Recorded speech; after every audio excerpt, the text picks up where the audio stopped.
नमस्कार, देश काल में आपका स्वागत है। मैं हूं मुकेश कुमार। दोस्तों, जब भी मोदी सरकार पर कोई संकट का बादल मंडराने लगता है या मोदी सरकार को लगता है कि अब कुछ ऐसे नैरेटिव आ गए हैं जो उसके नैरेटिव पर भारी पड़ रहे हैं, तो कहीं ना कहीं से कोई ना कोई सर्वे आ जाता है, कोई ओपिनियन पोल आ जाता है और वो ये जताने की कोशिश करता है कि मोदी सरकार बहुत लोकप्रिय है, प्रधानमंत्री मोदी बहुत लोकप्रिय हैं, उनकी जो पार्टी है अगर आज चुनाव हो जाए तो उसकी सीटें बढ़ जाएंगी। ये तमाम चीज़ें, तमाम निष्कर्ष इन ओपिनियन पोल से निकाले जाते हैं और लोगों के मन पर एक छाप छोड़ने की कोशिश की जाती है कि अपोजिशन चाहे जितना भी हाथ पैर मार ले, उससे कुछ होने वाला नहीं है, क्योंकि मोदी तो बिल्कुल बजरंगबली के पैर की तरह जमा कर बैठे हुए हैं कुर्सी पर और उनकी सरकार भी उसी तरह से मजबूत है, उसे कहीं से कोई खतरा नहीं है, लोकप्रियता भी उसकी नहीं घट रही है। इस तरह से जताने की कोशिश की जाती है। इसीलिए जब ओपिनियन पोल आते हैं तो जो इन चीज़ों को समझते हैं वो उन चीज़ों के कॉन्टेक्स्ट में ही इन ओपिनियन पोल का अध्ययन करते हैं, विश्लेषण करते हैं। तो जो बड़े बड़े आंकड़े आते हैं, जो सीधे लोगों को हिट करने वाले होते हैं, उनको नज़रअंदाज कर देना चाहिए।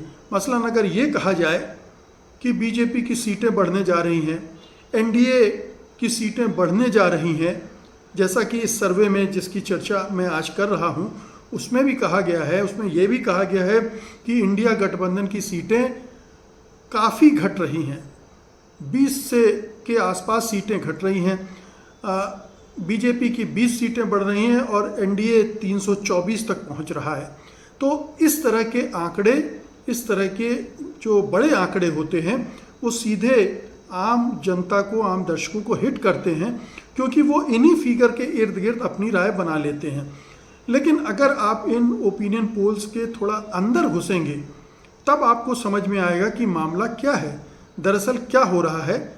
और ये चीज़ें छिपाने की, मैनेज करने की कोशिश ज़रूर की जाती हैं गोदी मीडिया के द्वारा, गोदी सर्वे एजेंसियों के द्वारा, लेकिन फिर भी जो लगातार ओपिनियन पोल्स को देखते पढ़ते रहे हैं वो उसमें से कुछ ना कुछ ऐसा निकाल लेते हैं जिससे पता चलता है कि असलियत दरअसल क्या है। मसलन जो इंडिया टुडे और सी वोटर ने मिलकर मूड ऑफ द नेशन पोल किया है, उस सर्वे में 2-3 चीज़ें आज मैं आपसे डिस्कस करने जा रहा हूँ। पहली बात तो ये है कि ये पोल बताता है कि जो प्रधानमंत्री नरेंद्र मोदी का परफॉर्मेंस है, मैं अभी रेटिंग की बात नहीं कर रहा हूँ, रेटिंग तो प्रधानमंत्री मोदी की वही है जो इस साल फरवरी में इसी तरह का सर्वे किया गया था, वही वो जो थी उस समय 52% थी, अभी भी 52% पर स्थिर है।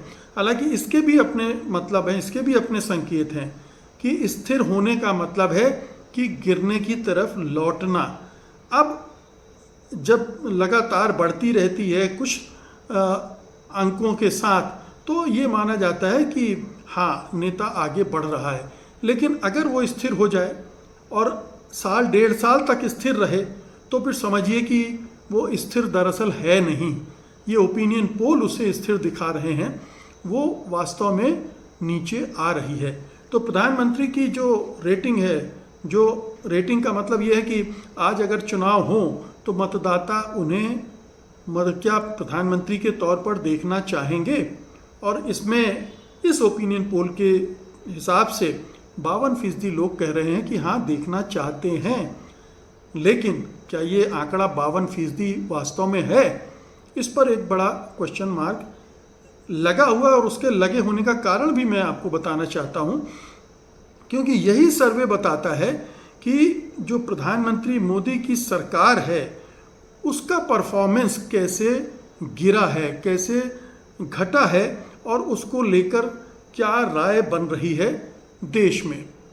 अब आप सोचिए कि जब फरवरी में ये सर्वे होता है तो प्रधानमंत्री की सरकार के परफॉर्मेंस का तो उस समय जो रेटिंग आती है 61.8% आती है, 61.8%, मान लीजिए 62% के करीब लोग बोलते हैं कि प्रधानमंत्री मोदी की सरकार तो बहुत अच्छा काम कर रही है, शानदार काम कर रही है, अद्भुत काम कर रही है। लेकिन अब जब अगस्त में यही सर्वे होता है, यही इसी सवाल पर लोगों से राय मांगी जाती है, तो वो गिरकर 52% के आसपास आ जाती है, यानी 10% की सीधी सीधी गिरावट। अब आप सोचिए कि किसी सरकार की छवि में, किसी सरकार की पसंदगी नापसंदगी में इतना बड़ा अंतर आ जाए, 62% से 52% पर आ जाए, तो आप सोचिए कि उस सरकार का असल में कितना उसकी लोकप्रियता घटी होगी, उसका समर्थन कितना घट गया होगा। ये तो मैनेज किया गया होगा तब 52% है। हो सकता है कि असल में ये 40-42% भी ना हो, लेकिन हम 52% मान के चलते हैं। अगर 10% गिरा है तो भाई जिस प्रधानमंत्री के नेतृत्व में उनकी सरकार का परफॉर्मेंस 10% घटिया हो गया है, उस प्रधानमंत्री की लोकप्रियता में क्या 1% की भी गिरावट नहीं आनी चाहिए?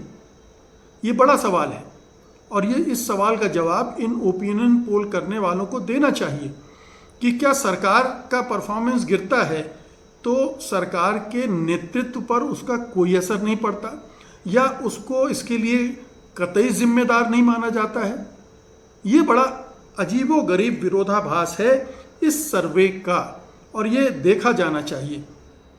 एक तो ये कि प्रधानमंत्री की अपनी जो लोकप्रियता है, रेटिंग है, उसमें किस तरह की गिरावट आई है, और दूसरा ये कि ये जो प्रधानमंत्री के सरकार की, मोदी सरकार की रेटिंग में जो गिरावट आई है वो अपने आप में कितनी गिरावट है।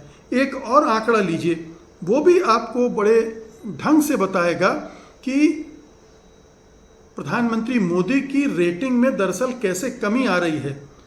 प्रधानमंत्री मोदी के काम का, मैं अब प्रधानमंत्री मोदी के कामकाज की बात कर रहा हूँ।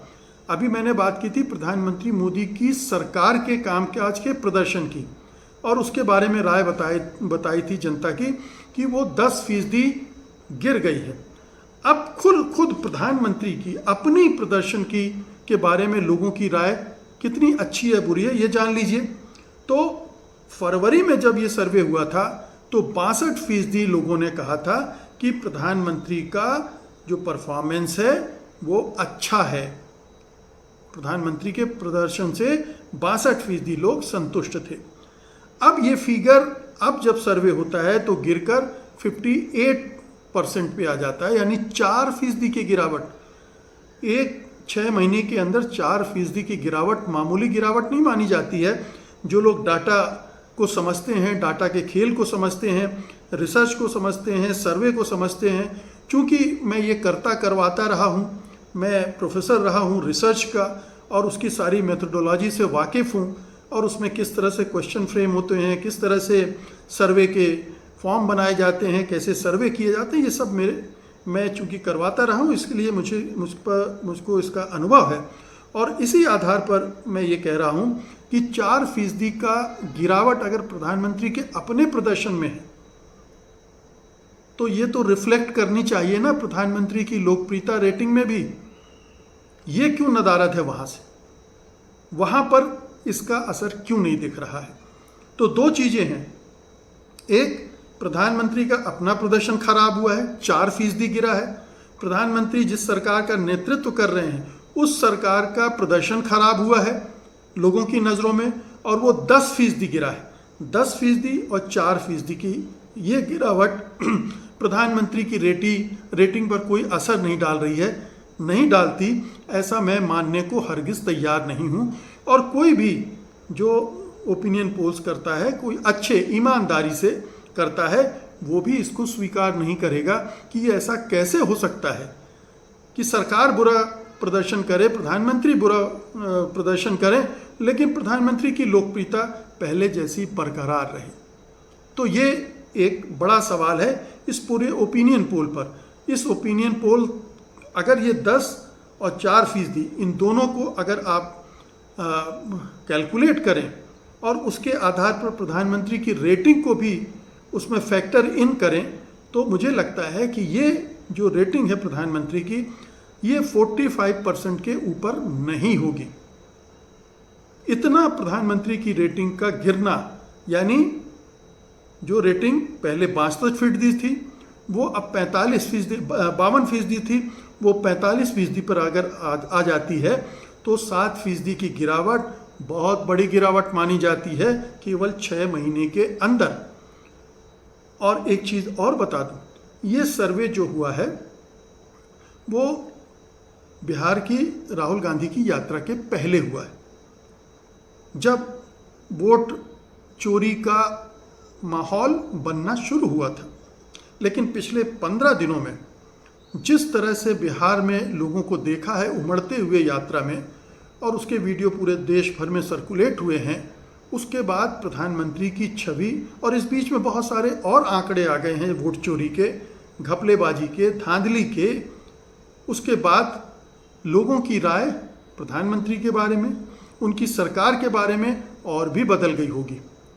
तो 6 महीने के अंदर बिहार यात्रा के पहले ही ये सर्वे हुआ है और उसमें वो गिरावट देखी गई है। अगर इसकी वजह से भी कुछ गिरावट हुई होगी तो आप समझ सकते हैं कि प्रधानमंत्री की लोकप्रियता कहाँ पहुँची होगी। अब इसको थोड़ा राहुल गांधी की लोकप्रियता से देख लीजिए आप। राहुल गांधी की लोकप्रियता की रेटिंग जो फरवरी 2024 में केवल 13.8% थी, वो फरवरी 2025 में बढ़कर 22% होती है, और बिहार यात्रा के पहले वो बढ़कर इस ओपिनियन पोल में 25% हो जाती है। यानी अगर आप 1.5 साल में देखें तो राहुल गांधी की जो लोकप्रियता है वो दोगुनी हो चुकी है, लगभग दोगुनी हो चुकी है। कहाँ राहुल गांधी की लोकप्रियता इस तेजी से बढ़ रही है और कहाँ प्रधानमंत्री नरेंद्र मोदी की लोकप्रियता लगातार नीचे आ रही है। इन दोनों का गैप कम होता जा रहा है। और एक फैक्टर आपको हमेशा ये ध्यान में रखना चाहिए कि जो इनकम्बेंट होता है, चाहे प्राइम मिनिस्टर हो या चीफ मिनिस्टर हो, उसकी लोकप्रियता की रेटिंग हमेशा ज़्यादा आती है, क्योंकि लोगों की नज़रों में तो प्रधानमंत्री हैं। राहुल गांधी प्रधानमंत्री नहीं हैं और अभी निकट भविष्य में प्रधानमंत्री बनते हुए दिख भी नहीं रहे। अगर वो दिखने लगेंगे तो यही रेटिंग जो 25% पर हो बढ़ के 40-45% पर पहुंच सकती है, लेकिन फिलहाल ऐसा नहीं है। इसलिए ये मान के चलिए कि जो प्रधानमंत्री की अगर हम उनकी सरकार और उनके अपने प्रदर्शन के बाद माइनस करके हम 45% मान रहे हैं और 25% राहुल गांधी है, 20% का फासला है, तो ये 10% का फासला रह जाता है। यानी अगर प्रधानमंत्री 10% नीचे आ जाएं और राहुल गांधी 10% ऊपर चढ़ जाएं तो दोनों लगभग बराबर पहुंच जाएंगे। तो फासला अब 20% का नहीं, फासला अब केवल 10% का है। ये बड़ा दिलचस्प है। तो अगर ओपिनियन पोल को आपको इस तरह से पोस्टमार्टम करेंगे तो आपको कुछ नई चीज़ें देखने को मिलती हैं। और मैंने इस सर्वे को इसी तरह से इसका पोस्टमार्टम किया, इसी तरह से इसको जांचा परखा और पाया कि दरअसल देश का मिजाज बड़ी तेज़ी से बदल रहा है। फरवरी 2025 से अगस्त 2025 तक इतना बदला है। और ये भी इस सर्वे को आप मान के चलिए कि चूंकि गोदी मीडिया का सर्वे है तो इसमें राहुल गांधी की लोकप्रियता को घटाकर बताया होगा। बढ़ी तो है लेकिन उतना नहीं बढ़ाया है, और प्रधानमंत्री की लोकप्रियता को अगर बढ़ाया नहीं है तो जितनी वास्तविक है उतनी भी नहीं दिखाई है। तो ये एक और इसका पक्ष है जिसको हमें ध्यान में रखना चाहिए। इस लिहाज से पिछले 6 महीनों में जो वातावरण बदला है देश का, चाहे वो ऑपरेशन सिंदूर की वजह से बदला हो, चाहे टैरिफ वार की वजह से बदला हो, और चाहे वोट चोरी के आरोपों से बदला हो, ये तमाम चीज़ें हैं जिन्होंने पूरे देश भर में राहुल गांधी का आकर्षण बढ़ा दिया है।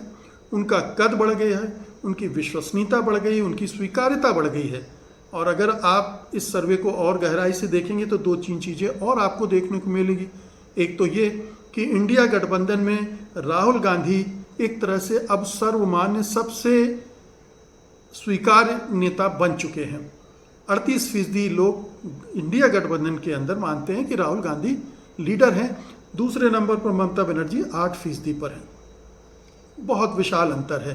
तो इंडिया गठबंधन के अंदर राहुल गांधी के कामकाज को सराहने वाले लोग अब 50% हो गए।